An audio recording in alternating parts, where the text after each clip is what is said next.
খুবই বিভৎস একটি নিউজ দিচ্ছি আপনাদেরকে। সেটা হচ্ছে এখান থেকে প্রচুর মৃত মানুষের গন্ধ পাওয়া যাচ্ছে, প্রচুর মৃত মানুষের গন্ধ পাওয়া যাচ্ছে। এখানে ধারণা করা হচ্ছে যে অনেক অনেক মৃত লাশকে এখানে কবর দেওয়া হয়েছে, পুঁতে রাখা হয়েছে মাটির মধ্যে। এখন প্রচুর গন্ধ আসছে এখান থেকে, মানুষ ঘুরে ঘুরে দেখছে কোথায় কি আছে। প্রচুর এখানে গণকবর দেওয়ার শঙ্কা করা হচ্ছে, প্রচুর প্রচুর অনেক গন্ধ বেরোচ্ছে এখান থেকে। এই জায়গাটি হচ্ছে গণভবনের ভেতরের সামনের সাইড। অনেক মানুষকে এখানে পুঁতে রাখার আলামত পাওয়া যাচ্ছে, আমি আপনাদেরকে একটু দেখাচ্ছি। এখানে এই যে নতুন চিহ্ন দেখা যাচ্ছে, চিহ্ন দেখা যাচ্ছে যে এখানে গণকবরের চিহ্ন পাওয়া যাচ্ছে গণভবনের ভেতরে। প্রচুর মরা লাশের গন্ধ বেরোচ্ছে এখান থেকে।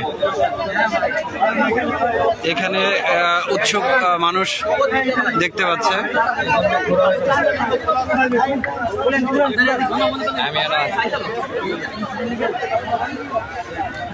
অনেক লাশের গন্ধ বেরোচ্ছে এখান থেকে।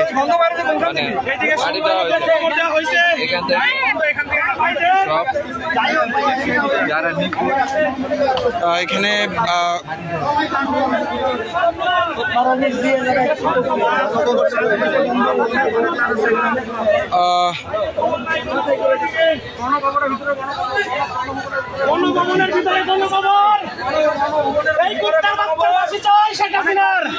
ভাই এখানে আপনি কি শঙ্কা করছেন? ভাই এখানে 1000 উপরে মানুষের গণকবর দেওয়া হয়েছে ভাই গণভবনে। জি, 1000-এর উপরে গণকবর দেওয়া হয়েছে।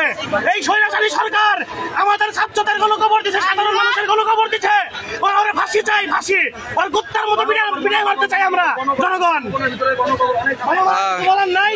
জি জি, ধন্যবাদ। ফাঁসি দেওয়া, ফাঁসি দিতে হবে ভাই। এখানে সবার দাবি একটাই, ফাঁসি দিতে হবে। জি, ইনশাআল্লাহ। জনগণের একটাই দাবি, সাধারণ মানুষের দাবি, আমাদের ছাত্রদের দাবি, সবার দাবি ফাঁসি চাই। আমরা আর কিছু চাই না, ফাঁসি চাই, ফাঁসি চাই, ফাঁসি চাই, ফাঁসি চাই। এই মুহূর্তে এখানে মানুষ ক্ষোভে ফেটে পড়ার মতো অবস্থা। প্রচুর গণকবরের সন্দেহ করা হচ্ছে এখানে গণভবনের সামনেই ভেতরে। তো এখান থেকে প্রচুর গন্ধ বেরোচ্ছে। এখানে টেকাই রায় হয়ে পড়ছে। এখানে চিহ্ন দেখা যাচ্ছে, অনেক নতুন কবরের চিহ্ন পুঁতে রাখা হয়েছে, পুঁতে রাখার চিহ্ন দেখা যাচ্ছে গণভবনের ভেতরে। আল্লাহ ভালো জানেন যে এখানে কি হয়েছে, কি পরিমাণ লাশ এখানে পুঁতে রাখা হয়েছে। আশাবাদী সরকার আমাদের ছাত্রদের